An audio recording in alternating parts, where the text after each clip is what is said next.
Okay, it's Ethan. I've been playing a lot with this red black hollow one deck, and I think it's quite strong. So I'm gonna record a video playing through a league.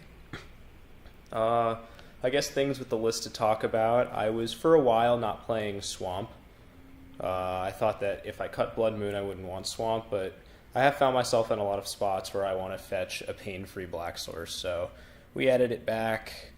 The split of Fatal Push Lightning Bolt was really just a sideboard slot consideration. I didn't really want more than 6 one-mana removal spells, even in the matchups where I wanted to be removal heavy. But I think a certain number of Fatal Push is required at this point because of the presence of Jund and Tarmogoyf. Beyond that, pretty stock list. Added some engineered explosives.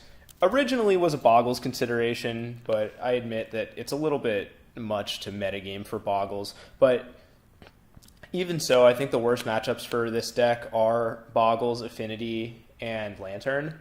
And obviously Engineered Explosives is very strong against all of those decks.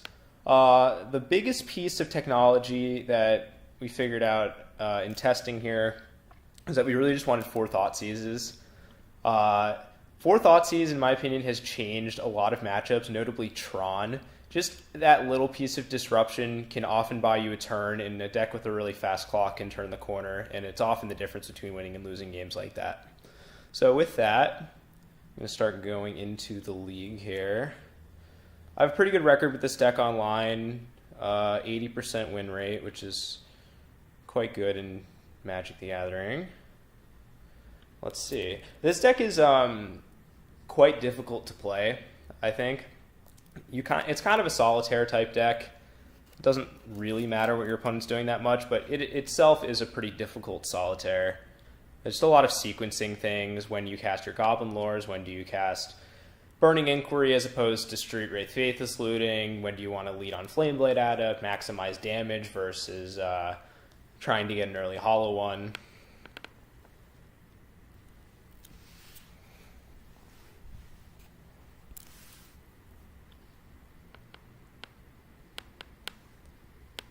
I'll just cut this out.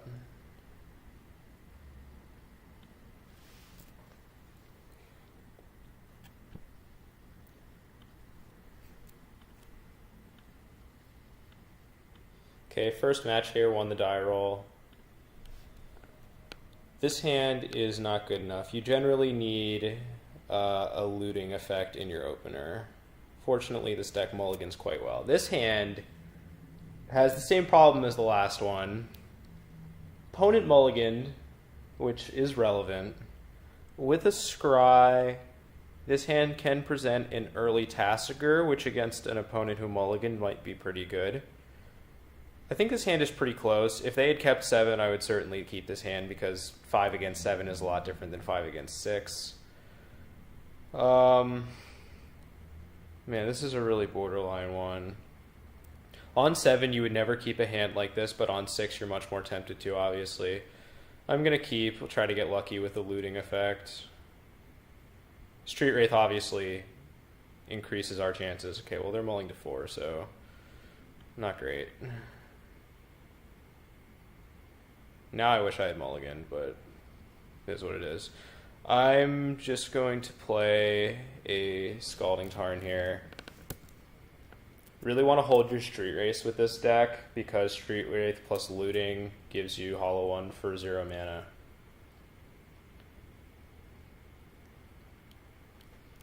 Okay, Bloodstained Mire might be Jund.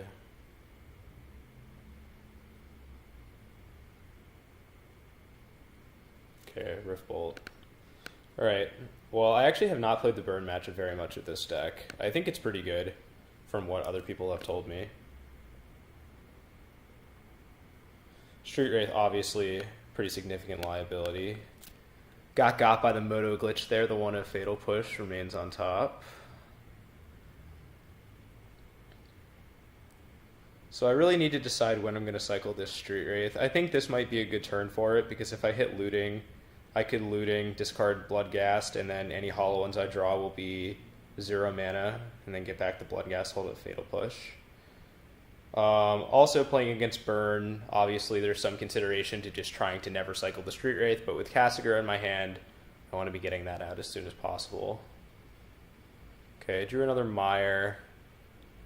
So I could crack the Mire for a Swamp and play Bloodghast. And then next turn I can Kasigur. That seems ideal. A little bit of a strange cripple fight here. But I feel like against an opponent who mulligans so severely, this should be fine. Rough Bolt coming off, that'll certainly target me. Next turn, obviously, I can Fatal Push into Kasigur as well. Yep. Alright. Lightning Bolt is obviously better than Fatal Push in this matchup, so lead on just attacking. Now the question is whether I want to kill his guy and take 2, or just play Kasigur.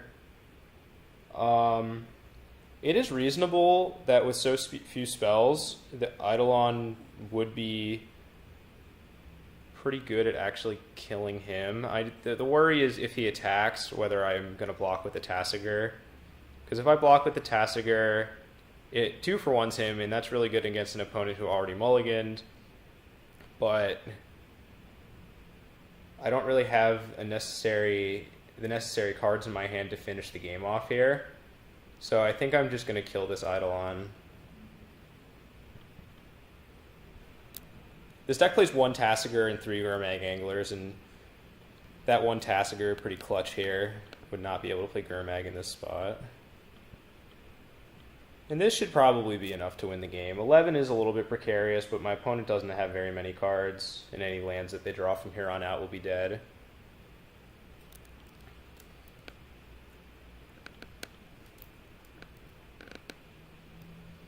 You do want to hold your lands with this deck, but with an extra dead land in my hand, I feel comfortable making this land drop.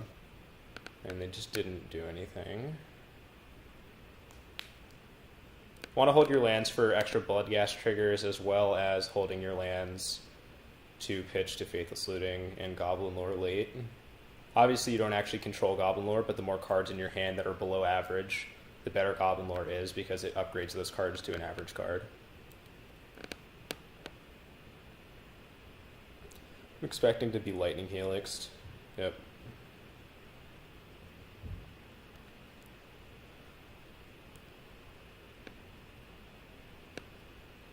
So barring something kind of insane, should be okay here. Would have to be like Bolt, Bolt, Bolt, or like Bolt, Boros Charm, Bolt. No creatures would do it.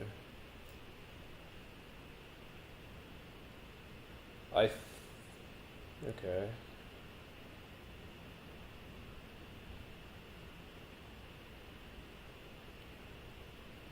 Eidolon. Alright, well I'll just respond by putting him to 2. That way I have 2 lethal attackers, and if he ever casts a spell, it kills him. Alright. Kind of strange, that game. So, against Burn, we actually only have 3 sideboard cards to the 4 Street Wraiths that we want to cut. I thought about playing a Duress over the last Thoughtseize for this reason, but Thoughtseize is so much better against Tron in particular, where you want to be taking Wormcoil a lot of the time, that I would just rather have a slightly suboptimal plan for the Burn matchup, because I think it's a good matchup anyway. So we cut Street Wraiths.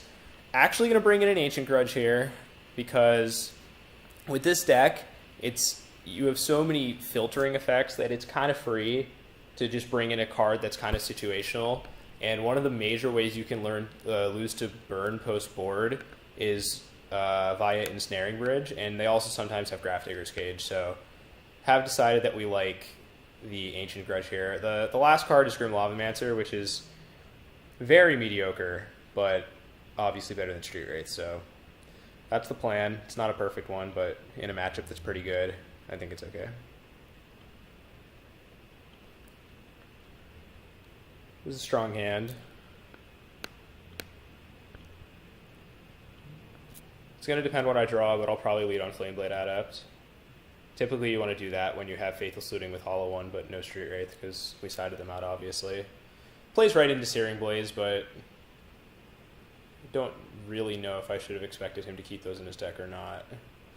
Okay, Bloodghast is actually kind of an interesting draw, because then I could bin double Bloodghast and start racing, but with only... Well, I do have the Goblin Lore to kick the Hollow One next turn. This is pretty close.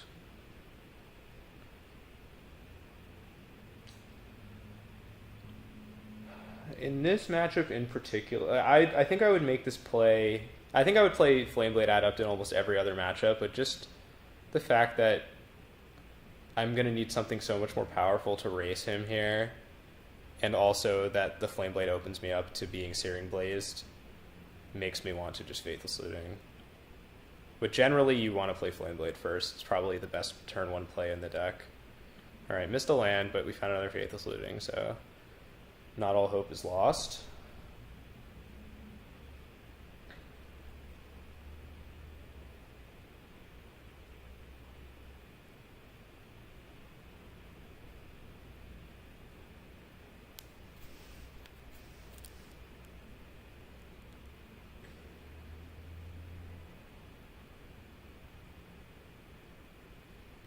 Okay, Lava Spike. We'll see if he has another land here. Looks like no. Alright. Another looting. So pretty priced into just casting this looting here. Really need to find a land to play this Hollow One and stop him from being able to attack. Alright, I missed, but I did pick up Collective Brutality, which is the best card here for sure. I'm going to discard both of these Flameblade Adepts. They're very unlikely to do anything this game. And there's a significant chance that he's able to deal with my blockers between pumping the Swift Spear with a spell and bolting it, or Path to Exile, so I'm going to keep as many of these big creatures as possible. And hopefully we just don't die. If he stalls on land for another turn, could be able to dig out of this, but obviously need to draw a land ourselves.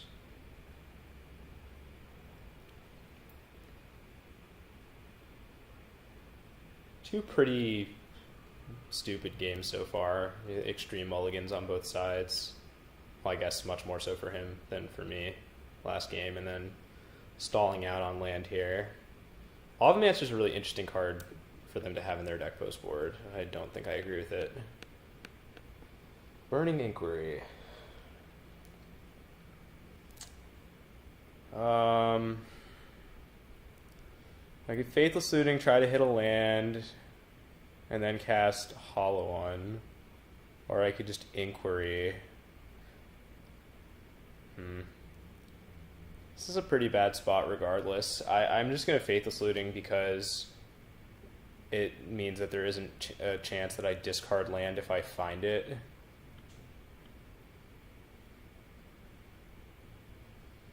Did not. Okay, and at this point there's no way for me to get back into this because I missed my land drop too many times, so happens, but we're on the play for game 3 and that's always promising.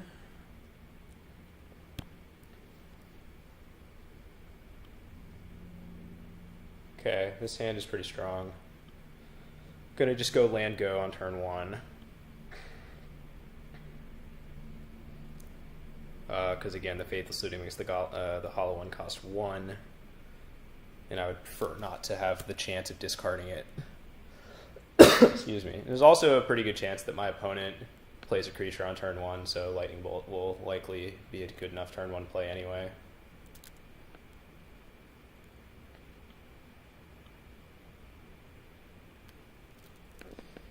Ancient Grudge, not great, but can be discarded, and then I have insurance against Cage and Bridge later. So I always forget how I'm supposed to do this. If I'm casting a spell, I'm supposed to sack it in before the Goblin Guide trigger. I believe. Yeah.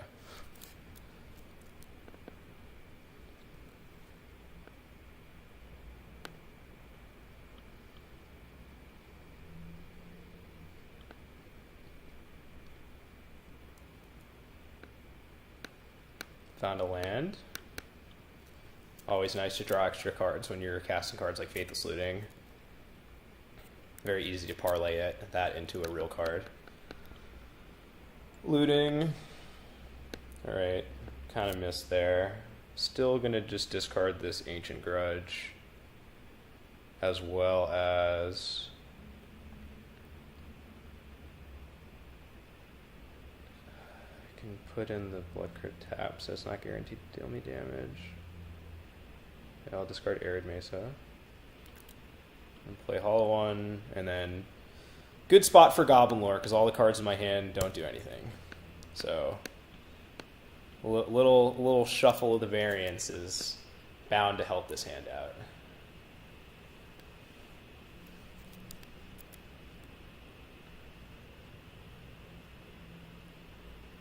Okay. Relic of Progenitus. Interesting here whether I want to cast the Flameblade Adept. This fetch land is super odd. If he cracks the fetch land EOT, I can just grudge the relic. Okay. I mean, he probably just untaps, but at least playing that little dance is really good when I'm ahead on mana, and the Flameblade Adept gave me an incentive to not cast my Goblin Lore, so it's the plan now.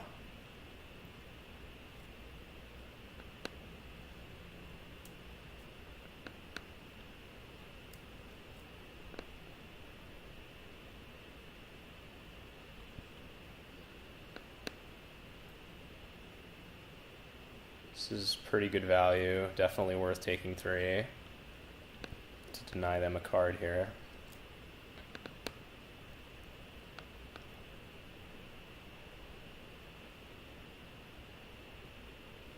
Don't have a black source, but that's fine for now.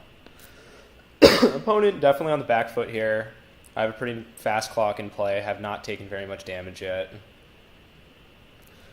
Need to be worried about cards like Deflecting Palm. Okay, that was expected. It's possible they were baiting the Grudge and they have Bridge from Below in hand, but, or not Bridge from Below, Ensnaring Bridge in hand, but that's a risk I'm willing to take.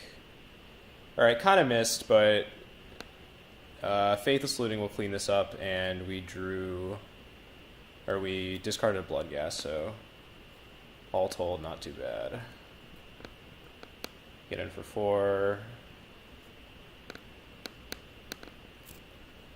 Trigger this Bloodghast. Obviously, we want to play the Blackleaf Cliffs when there's no chance for it to come in untapped. Then next turn, Faithless Looting, discard the other Bloodghast, and we'll keep attacking. Alright, land go. This one definitely smells like Deflecting Palm, but I don't think I can play around it. Another land.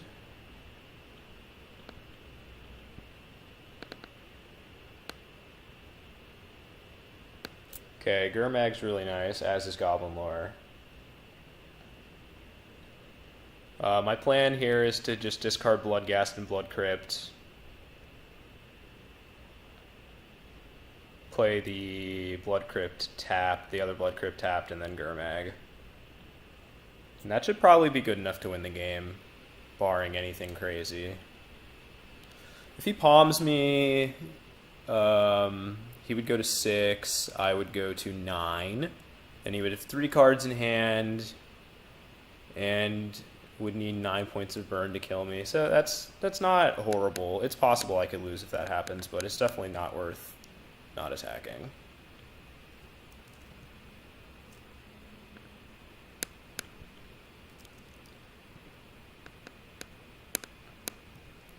Okay, they go to 9.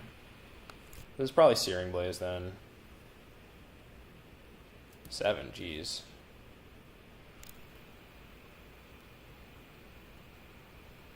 Okay, there's Blaze. Let's see if they have Palm too.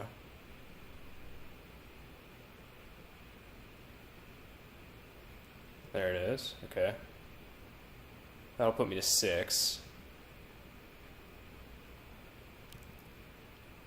So pretty precarious. They have a lot of mana, so it's pretty likely that I just lose the game when they untap, but don't think that there's much I could do about it. But we're presenting a lot of lethal threats, so hopefully it works out.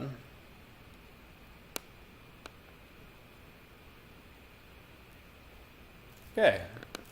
So I think got pretty lucky to win that match, but at least we were able to present a lot of power and show off some of the powerful things that this deck can do. A lot of the late game filtering that insulates you from Flood. I do think Burn is generally a good matchup.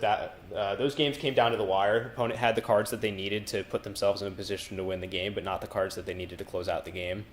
And I think that that's generally indicative of the matchup. You're kind of asking of your opponent that they draw pretty specific cards to race you, especially if you have a decent start. Like the Red-Black Hollow One deck has a lot of very broken starts. So that game they were able to stabilize a little bit and give themselves outs with the Deflecting Palm and a bunch of Searing Blazes to both control damage that they're taking and also deal me damage at the same time, but they weren't able to finish the game out with a Boros Charm, something like that.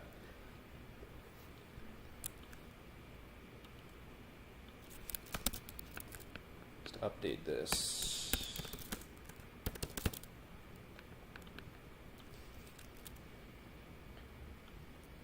Round 2 on the play again. Okay, this hand is strong. Obviously some risk. Ooh.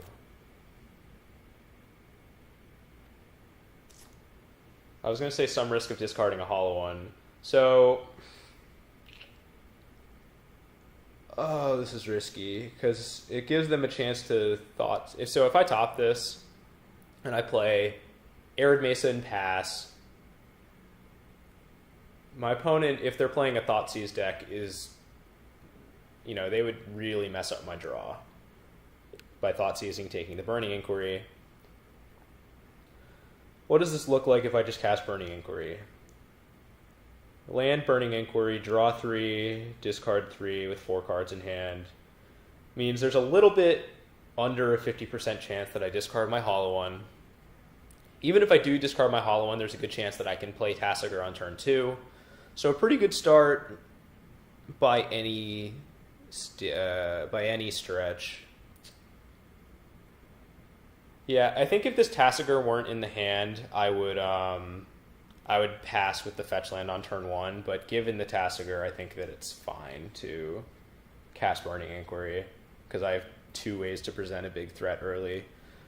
Generally want to get red-black off the Burning Inquiry because you don't really know what's going to happen. And you want to be insulated from discarding the wrong cards. Oh, God.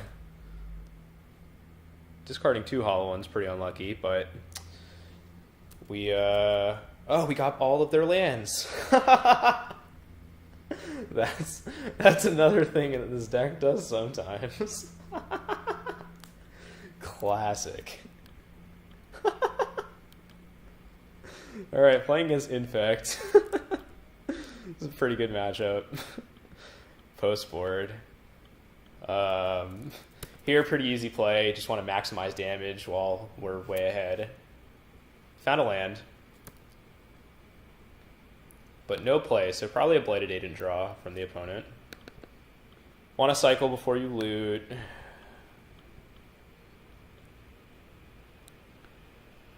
Okay, so pretty interesting here. Goblin Lore, Faithless Looting, it's pretty good to Goblin Lore in spots like this because if you discard the Faithless Looting, you obviously get value from flashing it back, which particularly maximizes damage with Flameblade Adept in play. There's some argument to Faithless Looting here because it would let me control my draw, discard this land and one of the cards that I draw, and then I can Goblin Lore again next turn. So arguments for both, but I think my experience says that Goblin Lore is the better play here. Okay. Would have liked to discard that Bloodghast, of course. But with them fetching, it will have haste next turn. So, all good. Flameblade Adept really deals a lot of damage. I thought that card was really bad when I first started playing this deck. Actually quite strong. Alright, that was lucky. Engineered Explosives, Ancient Grudge, Grim Lavamancer, Fatal Push, and Thoughtseize. So tons of cards to bring in. So this is probably going to be a pretty good example of talking about what sorts of cards you can side out in different spots, because bringing in 12 cards, obviously we're going to be cutting a lot. You can generally cut a Burning Inquiry or two.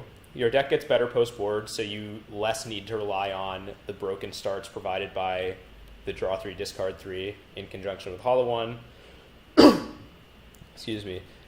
Also, you can cut Bloodghast in the sort of comboing matchups. It's not really a fast clock. Bloodghast really shines in more grindy matchups where your opponent doesn't have enough removal to deal with it.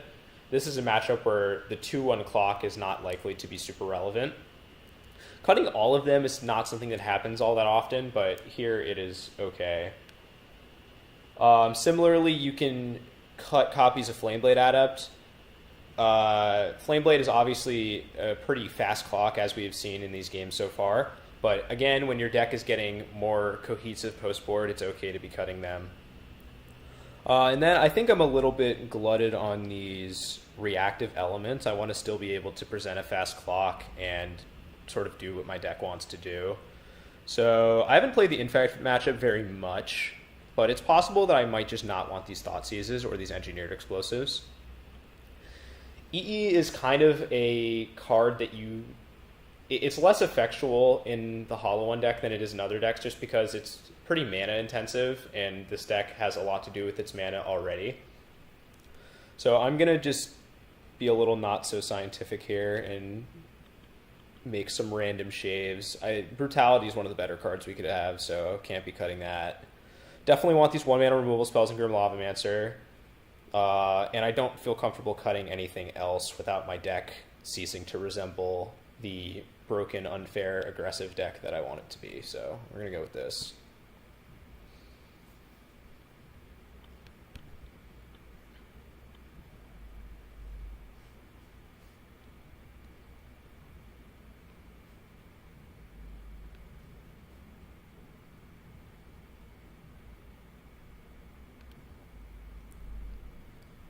Okay, this hand's pretty strong. 1-mana interaction, obviously key in this matchup. Goblin Lore, one of the main enablers. Likely to discard a Flamewake Phoenix to it, which is value. And it sets up my Gurmag Angler to be a 1-mana 5/5, which is always key.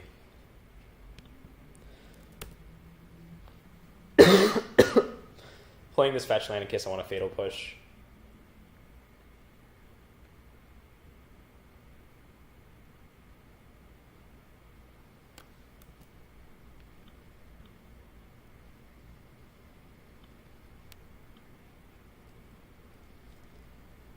Okay.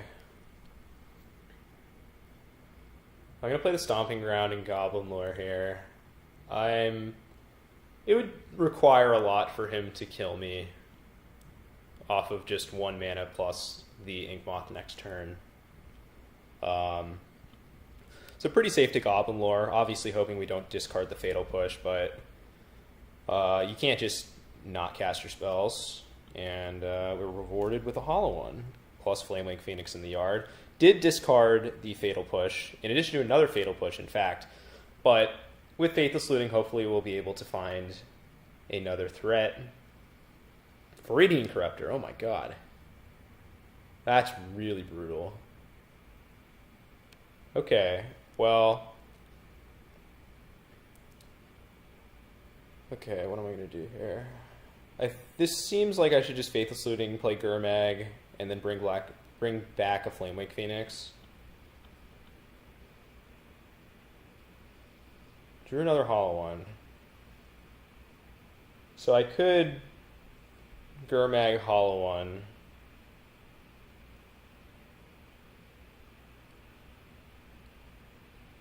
Yeah, that's better. I'm thinking about holding on to the second Flamewake Phoenix to play post-combat as a 2/2 to block an Inkmoth, but with the Pendelhaven, that would essentially just be a fog.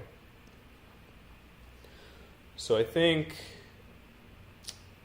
probably not worth it to do so. You typically want to discard Burning Inquiry once you reach the mid game, but I'm still working with a lot of resources here, and without a piece of interaction, I want to be able to shuffle my hand as many times and find what I need to not die. Just gonna go like this. Play this Hollow One for 1 mana, and then the Gurmag. That Viridian Corruptor was pretty brutal, but I can't say I didn't get lucky last game, so. Notably, opponent didn't draw a blue source, so it's somewhat likely that they have Blighted Agent Stranded in their hand.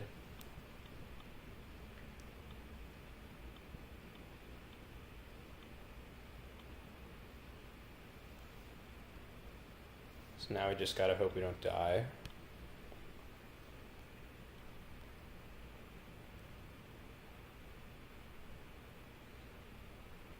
If he attacks with just the Viridian Corruptor, I'll probably double block. With another Gurmag in hand, I have a backup creature. And it would mean that 1/4/4/4 doesn't just eat my guy.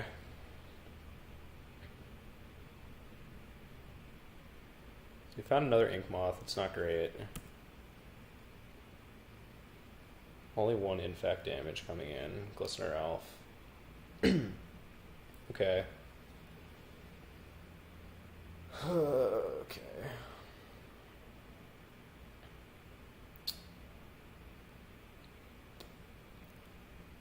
I'm just gonna Faithless Looting from hand. Yeah, I'm just gonna Faithless Looting from hand here because it gives me the most control over whether I can keep a removal spell in my hand. And then at the very least, I can bring back the Flamewake Phoenixes and start attacking. Yeah. I'm going to keep this Stomping Ground up in case I discard an Ancient Grudge.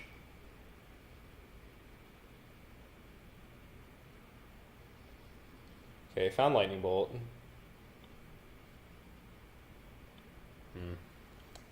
So maybe I'm supposed to just discard Gurmag and Burning Inquiry. Being Swamp here is really awkward. Because then if I don't bring back both Phoenixes, it's really obvious that I have something. Like if this were a red source, I would be incentivized to just keep it, bring back the Flamewake Phoenixes, and then hold up a mana for interaction. I still think I have to make that play, but it's going to be really obvious when I only bring back 1 Phoenix. But that's fine. So I'll just discard the Swamp and Inquiry. Could also just bring back Gurmag, or just play this other Gurmag. So what does it look like if I attack with both of my creatures? Play Gurmag to block the Viridian Corruptor, and then hold up Lightning Bolt on for whatever he tries to kill me with. He has 2 mana to activate the Nexuses. Yeah, so he's pretty constrained on mana, so it's kind of likely actually that this bolt will be enough interaction. So I would attack him for 9. And then with the other Gurmag, I would be presenting... He would have to block, so he'd be at 9, and plus the bolt would be 8 if I don't use it on one of his creatures.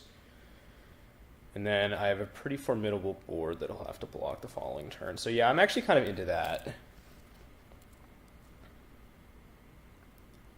He might set up a double block with the Corruptor and the Elf on the Hollow One.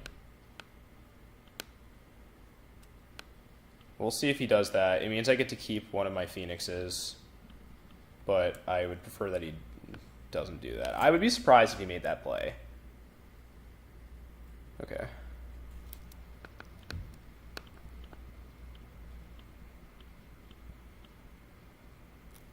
Oops.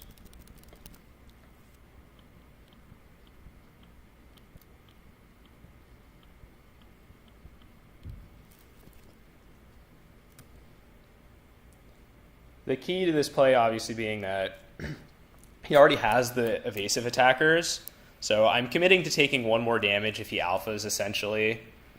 But I think that that's fine because it's not like I'm going to go block one of your ground guys and he'll pump up the other one. He could already pump up the flyer, theoretically.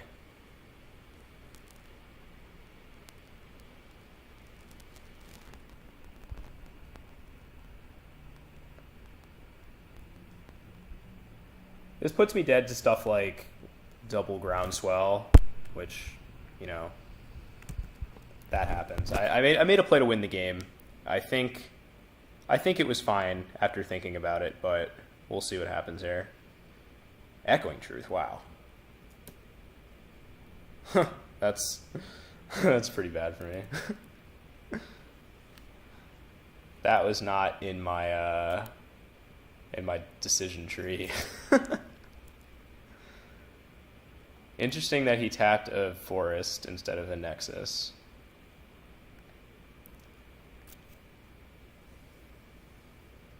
Alright, well,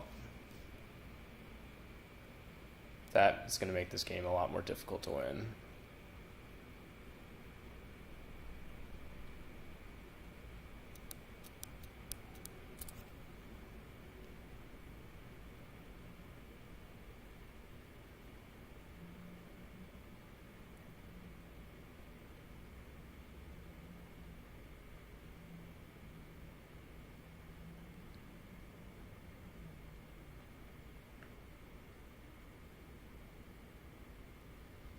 Yeah, if I knew about Echoing Truth, I would certainly have tried to keep the Phoenixes back in my yard, but what can you do? Ooh, that was a very good draw.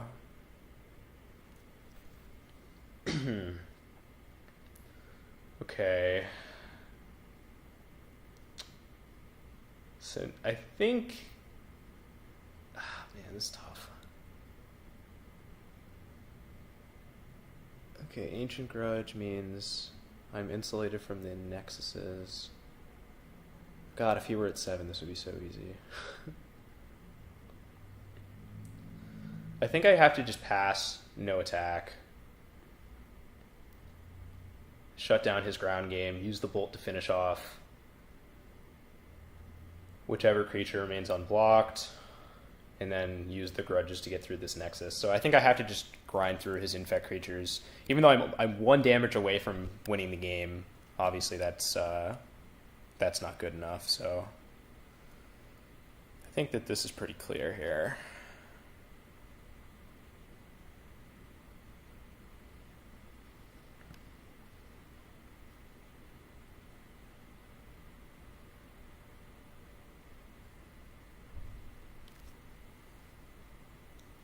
Another land. Okay. This is to be expected. Yep. It's just going to start getting in. What I'm hoping happens is I can eat the Viridian Corruptor.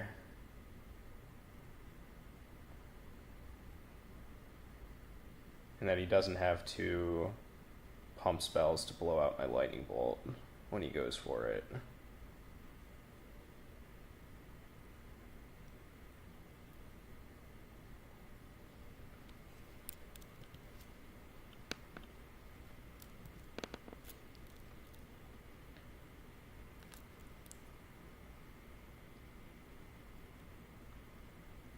So I'm hoping for just Pendelhaven on the Glistener Elf here. Okay, Groundswell that Inkmoth. Okay, Groundswell that Inkmoth. So if I let that resolve, and then Ancient Grudge. He could respond by Blossoming Defensing it, and that would kill me with the Ancient Grudge still on the stack. And it would already be +4/+4, so I have to Grudge it now so I could Lightning Bolt in response to a Blossoming Defense.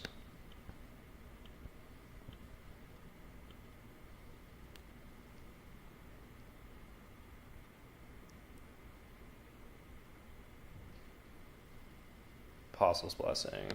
Okay.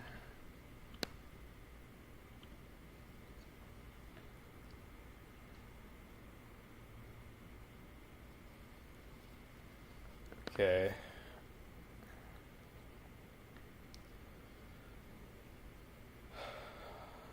So I can cast Goblin Lore now, holding up this Stomping Ground. Really awkward that my Hollow one got -2/-2 there, because now... But maybe that was just a mistake. Maybe I just needed to block the Glistener Elf. I was thinking of like certain combinations of Mutagenic Growth and stuff that would have killed me. But now it's obviously super awkward. Yeah, that I would have to go back and rewatch to see if I was playing around things properly, but I didn't leave myself in a very good spot. Okay, but sort of bailed out because now we get to play Gurmag Angler.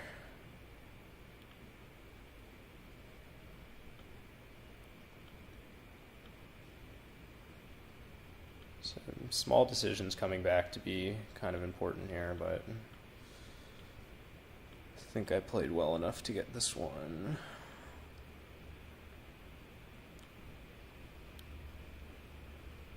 If I attack, he would be dead next turn to like everything. Gurmag should be able to hold down Glistener Elf. And then it's only kind of specific combinations of cards that would kill me. Like if you were to bounce it, and then, yeah, I still get to respond, so. Alright. Play to win.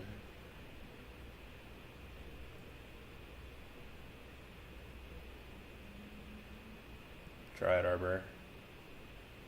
Okay, yeah, he's just playing defense here.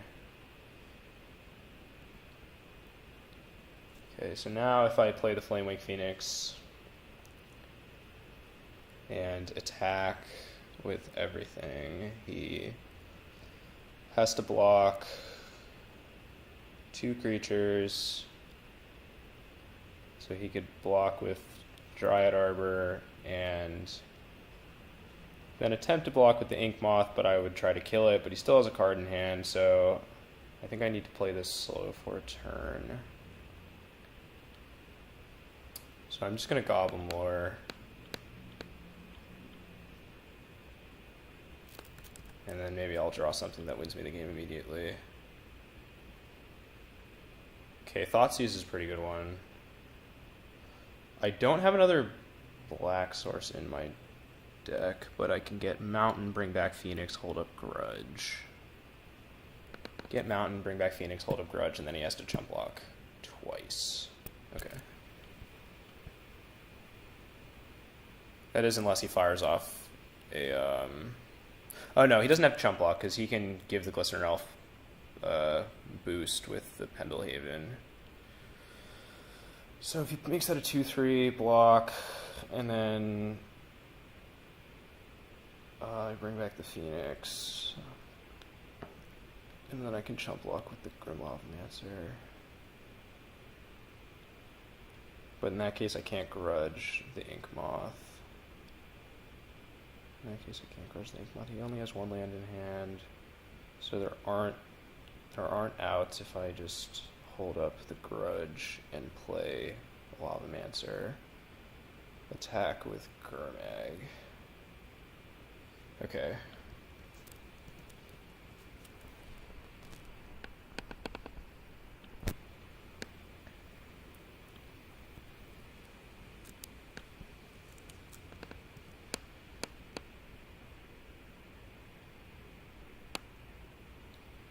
Probably just jump with the Arbor.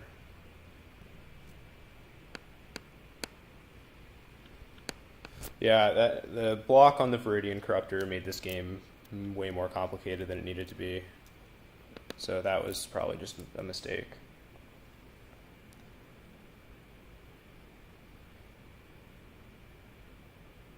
Oh my god. I'm almost never behind on clock against my opponents, but I've been talking this time. Alright, so 2-0. Let's see, is Infect on here?